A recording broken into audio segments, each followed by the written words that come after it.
terms of the time frame, again, I know it's quite difficult to maybe predict, but how quickly do you think more and more industries, as you say, there are some at the edge, so no pun intended, leading edge doing stuff, but more mainstream, like say manufacturing and more utility markets, which are more traditional. Do you think they're all jumping on the bandwagon within the next 3 to 5 years, or is we looking more like sort of 10, 15 years? Well, I think it's interesting that you say an expression like jumping on the bandwagon. To me, this is an evolution, not a revolution. We like to talk about as an industry about edge computing's here, it's going to be a multi-billion opportunity. Well, in some respects, now 5G rollout might be a little bit different because there's new capabilities coming on board. But again, going back to the retailer examples, they've always had stuff at the store. The thing is that's evolving, right?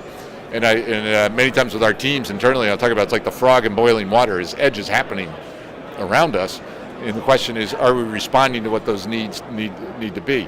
So so you asked about 3 to 5 years. It's happening now. I think it's going to continue to happen for at least 3 to 5 years. But I think if you go beyond 5, 10 years, this is going to be an intrinsic part of just how the IT network is developed. We're just developing a more resilient infrastructure. Because our philosophy is IT in the future is going to be viewed like power is today for you and me. And my standard line is, if I go home tonight and the power's out, that's a major event. If I go home tonight and my internet's down, I kind of view that as a nice break and potentially a vacation. But if my kids go home tonight, it's the equivalent of my emotional response if the power's out.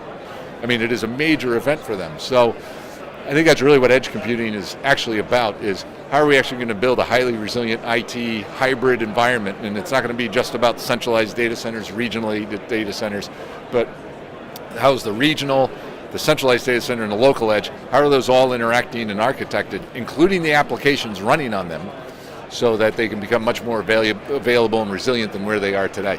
And so to me, that is if you define edge that broadly, this is a macro trend that's 10 to 15 years probably ahead of us as it develops. So.